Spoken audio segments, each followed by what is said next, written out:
چھوٹا سا آدمی ہوں.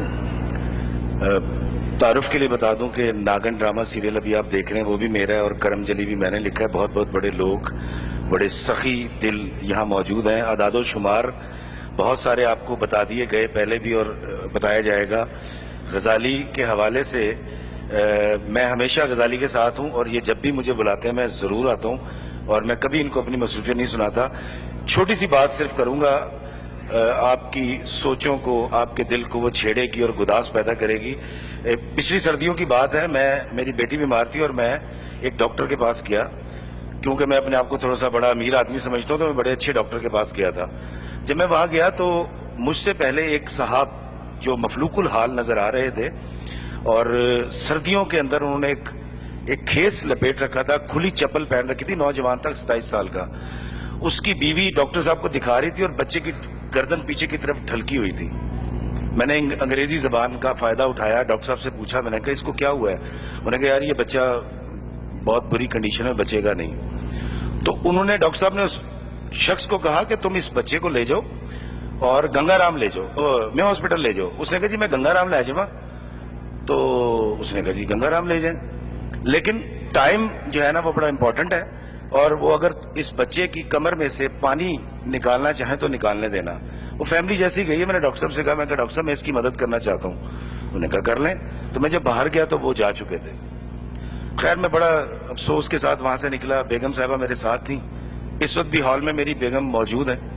تو میری بیگم نے کہا کہ کیوں نہ ان کی مدد کی جائے. میں کہا جی میں نے تو کوشش کی ہے. کہتی چلیں میں ہاسپٹل چلتے ہیں، ڈاکٹر صاحب نے وہاں بھیجا تھا. ہم میں ہاسپٹل پہنچے، سردی بہت زیادہ تھی، 2 گھنٹے انتظار کیا، وہ شخص وہاں نہیں آیا. بیگم نے مشورہ دیا کہ وہ وہاں گیا ہوگا گنگا رام. ہم گنگا رام چلے گئے. میں نے اے ٹی ایم سے پیسے نکالے تھے اور میں وہاں گیا، ڈھونڈتا رہا، وہ نہیں ملا. جب میں مایوس ہو کر گیٹ سے باہر نکلنے لگا تو ایک پلر کے ساتھ ٹیک لگا کر وہ شخص رو رہا تھا. میں اس کے پاس گیا اور میں نے اس کو کہا کہ بھائی آپ کے بچے کی کیسی طبیعت ہے؟ اس نے کہا جی وہ ٹیسٹ کرانا ہے، صبح لیبارٹری کھلے گی سرکاری، تب کروانا ہے. میں نے کہا نا کاکا تو ٹائم نہ ضائع کر. میں نے جیب میں ہاتھ ڈالا اور میں نے اس کے ہاتھ میں پیسے رکھے. میں نے کہا یہ پیسے لے لے. کہنا نہیں یہ پیسے نہیں چاہیے تھے. میں بڑا حیران ہوا. مجھے لگا کہ اس کو لگا ہوگا میں 200-400 دے رہا ہوں. میں کہا 35,000 روپے ہے. کہنا نہیں بہو جی پیسے نہیں چاہیے تھے. I was astonished.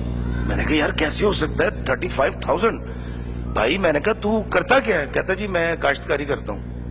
میں کہا تیرے حلیے سے لگتا ہے کہ تو مفلوق الحال ہے، تیرے بچے کی جان پہ بنی ہے، تو پیسے نہیں لے رہا. انہوں نے کہا نہیں بہو جی تسی میرے لیے دعا کر دیو، تسی دعا کرو کہ میرا بچہ ٹھیک ہو جائے گا. میں نے اس کو ترلے کر لیے. میں نے کہا بھائی میری بات سن، قرض حسنہ سمجھ کے رکھ لے. اس نے کہا نہیں پیسے نہیں چاہیے. میں وہاں سے مایوس آ گیا. اس کے بچے کے لیے دعا کرتا ہوا اور راستے میں میں نے ایک بہت اہم بات سیکھی. یہ لوگ جو آپ کو موقع دے رہے ہیں نا نیکی کرنے کا، کر لیجئے. میں قسم کھا کے بتاتا ہوں وہ ساری زندگی میرے اندر رہے گا وہ کل کہ میرا پیسہ، میری گاڑی، میرا اسٹیٹس سب صفر تھا اس شخص کی محبت اور اس کے یقین کے آگے. اس نے مجھے نیکی کا موقع نہیں دیا. تو غزالی آج آپ کو جو موقع فراہم کر رہا ہے اس کو مس مت کیجئے گا. میں یہ نہیں کہتا کہ آپ کتنے پیسے دیں گے، لیکن جو بھی آپ دیں گے. میں وہ پاکستان کا آرٹسٹ ہوں جس کی آواز میں قرآن پاک کا ترجمہ ریکارڈ ہوا ہے. اس میں نے ایک دن ایک آیت پڑھی اور میں کانپنے لگ گیا اور مجھے زندگی کا فلسفہ سمجھ آ گیا. آیت یہ تھی، یہاں مجھ سے زیادہ بڑے لوگ بیٹھے ہوئے ہیں، یقیناً کوئی غلط ہو بدلو تو معاف کر دیجئے گا. وہ یہ تھی کہ ایمان والو جو ہم تمہیں دیتے ہیں اس میں تمہارا، تمہارے گھر والوں کا، ہمسایوں کا، رشتہ داروں کا، مسافروں کا، یتیموں کا، مسکینوں کا حصہ ہوتا ہے، اس کو پہنچا دیا کرو. آگے کی آیت جو ہے وہ تو بڑا کمال ہو گیا. وہ کہتا ہے کہ اللہ فرماتا ہے کہ تم جو دیتے ہو یہ ایسا ہی ہے جیسے گندم کا ایک دانہ بویا جائے اور 100 خوشے ہو گئے، ہر خوشے میں 70 دانے ہوں. اور آپ یقین کیجئے دنیا کا کوئی بینک، کوئی ادارہ آپ کو یہ والا پروفٹ آفر نہیں کرتا جو اللہ تعالیٰ کرتے ہیں. آپ یقین کیجئے اس کے بعد میری زندگی بدل گئی. میں نے اپنی اوقات سے بڑھ کر جو کر سکتا تھا میں نے کیا اور میں بہت خوشحال ہوں. اور سب سے بڑی بات خوشحالی صرف پیسے کی نہیں ہوتی، وہ ہوتا ہے ذہنی سکون. یہاں سے خوشحال ہونا. اس کے لیے میں آپ کو گزارش کروں گا غزالی کے ساتھ چلیے، مت ڈریے. 700 گنا کا وعدہ اللہ نے جو کیا ہے وہ اگر آپ کا پورا نہ ہو تو افتخار فی آپ کا دیندار ہوگا. یہ میں آپ کو بڑے وثوق سے کہہ رہا ہوں. ایک چھوٹی سی بات، کیونکہ بابا اشفاق صاحب میرے سب کچھ ہیں، ان کی ایک بات پہ اختتام کرنا چاہوں گا، اور وہ یہ ہے، اس کا تعلق بھی چیریٹی سے اور اس سے محبت سے ہی ہے۔ بابا جی اشفاق صاحب فرماتے ہیں کہ ایک بار وہ چھوٹے سے تھے اور اپنے صحن میں بیٹھے ہوئے تھے، اور ان کی والدہ نے ایک ککڑ پال رکھا تھا، مرغا پال رکھا تھا، دیسی مرغا، اور وہ ان کی والدہ آتی تھی اور ایک مٹھی بھرتی تھی اور وہ رکھ دیا کرتی تھی اس کی چونچ کے نیچے، اور بڑے سہولت کے ساتھ وہ گردن جھکاتا تھا اور وہ کھا لیا کرتا تھا۔ کہتے ایک دن میری والدہ آئیں، انہوں نے بک بھر کے دانیاں دی اگے کی تھی، انہوں نے ٹھونک مار دی، چونج مار دی، انہوں نے جھٹکا لگا ہاتھ کا، سارے دانے بکھر گئے اور وہ تیرا بیڑا ترجے کہہ کے ہاتھ سلاتی ہوئی چلی گئی۔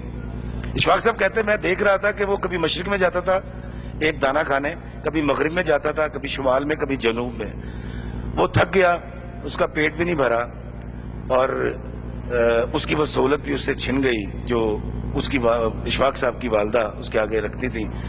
تو آپ سب بڑے اچھے لوگ ہیں، تو میں اکثر گزارش کرتا ہوں ہاتھ جوڑ کے 10 بستہ کہ یار ٹھونگا نہ مارو، یہ پیسے ہم نے لے کے نہیں جانے، میں بھی سب کچھ یہیں چھوڑ جاؤں گا اور ہم سارے چلے جائیں گے، لیکن غزالی جو آج کام کر رہا ہے، یہ جس طرح لوگوں کو ایجوکیشن دیتا ہے، ہمارے بچے انگلش اسکول میں پڑھتے ہیں، میں اپنے بچوں کو آج صرف اس لیے لے کر آیا ہوں، کہتا بابا وہاں کیا ہوگا؟ میں نے کہا بیٹا وہاں تمہیں یہ پتا چلے گا کہ تم کتنی سہولت میں رہتے ہو، تمہیں یہ پتا چلے گا کہ غریبوں کے بچے جب نہیں پڑھ پاتے، ان کو کتاب لینے کے لیے یا ان کی فیس بھرنے کے لیے ان کے پاس پیسے نہیں ہوتے، تو ان والدین پہ یا ان بچوں پہ کیا گزرتی ہے۔ تو وہاں یہ غزالی آتا ہے ان کی مدد کرنے کے لیے، اور غزالی کے پیچھے آپ لوگ ہیں۔ آپ لوگ اگر اپنا اعتماد، اپنا بھروسہ، اپنی محبت غزالی سے ہٹا لیں گے اور منہ پھیر لیں گے تو غزالی کام نہیں کر سکے گا۔ تو میں گزارش کروں گا 10 بستہ خدارہ غزالی کو جتنا سپورٹ کر سکتے کیجئے، کیونکہ باخدا میں ان کو جانتا ہوں، ان کے آپ کے دیے ہوئے پیسے یہ کبھی بھی غلط جگہ پہ نہیں لگاتے۔ السلام علیکم ورحمۃ اللہ وبرکاتہ۔